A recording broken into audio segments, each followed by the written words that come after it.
Assalamualaikum warahmatullahi wabarakatuh. Alhamdulillah, alhamdulillahirabbil alamin wassalatu wassalamu asrofil anbiya wal mursalin wa ala alihi washabihi ajmain. Alhamdulillah, pada pagi hari ini dan kesempatan ini saya dipercaya untuk memberikan sedikit tausiah singkat, yang mana pada hari ini saya akan menyampaikan tentang prokes kesehatan yang berkaitan dengan kegiatan masyarakat.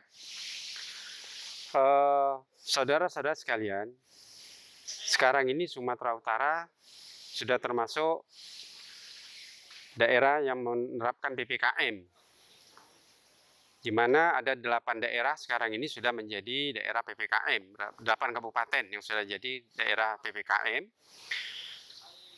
dan yang berarti mau tidak mau kita harus mematuhi protokol kesehatan yang sudah ditetapkan oleh pemerintah agar wabah COVID-19 ini tidak menyebar kembali di masyarakat kita.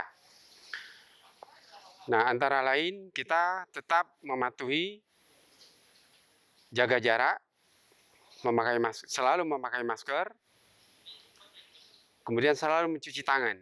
Ini pada pokoknya. Kemudian tidak berkerumun. Kemudian dalam PPKM ada pembatasan-pembatasan yang berskala mikro yang harus dipatuhi oleh semua masyarakat.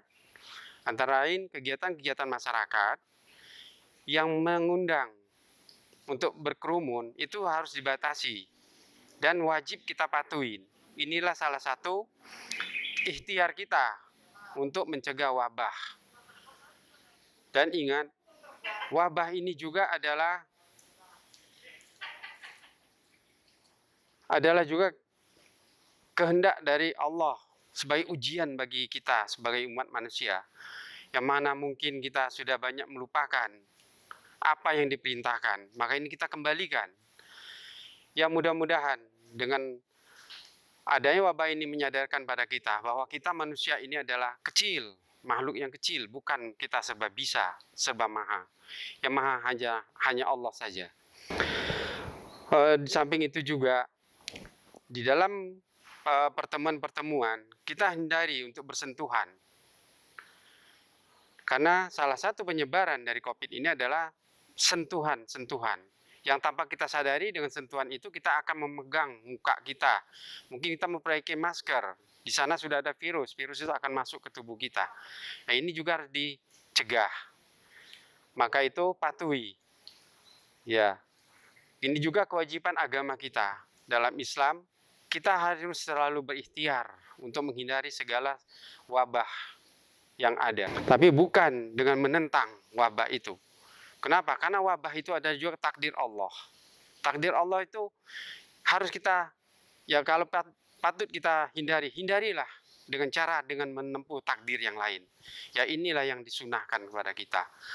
Ya, maka itu wabah ini jangan dilawan, jangan ditantang, karena dia makhluk halus yang tidak kita bisa kita lihat dengan mata telanjang.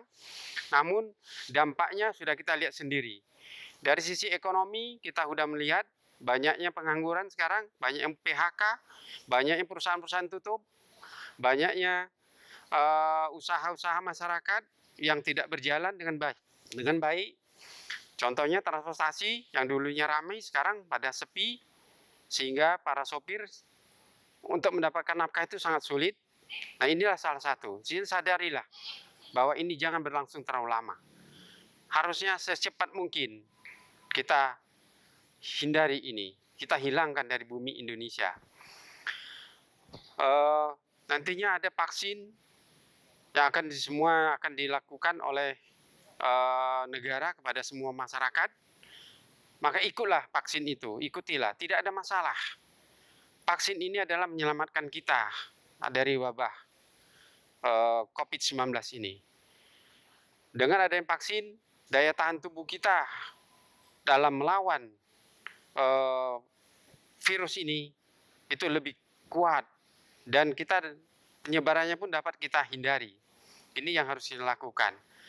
Jangan percaya pada hoax yang mengatakan vaksin ini begini, berakibat begini, begitu. Jangan percaya kepada pemerintah. Tidak mungkin pemerintah itu akan membunuh rakyatnya. Pemerintah mengadakan vaksin adalah untuk melindungi rakyatnya. Maka itu ikutilah vaksin itu. Apalagi vaksin ini sudah dinyatakan halal oleh Majelis Ulama, oleh organisasi Islam yang besar, antara lain Muhammadiyah, NU. Ikutilah. Jangan lagi kita menentang.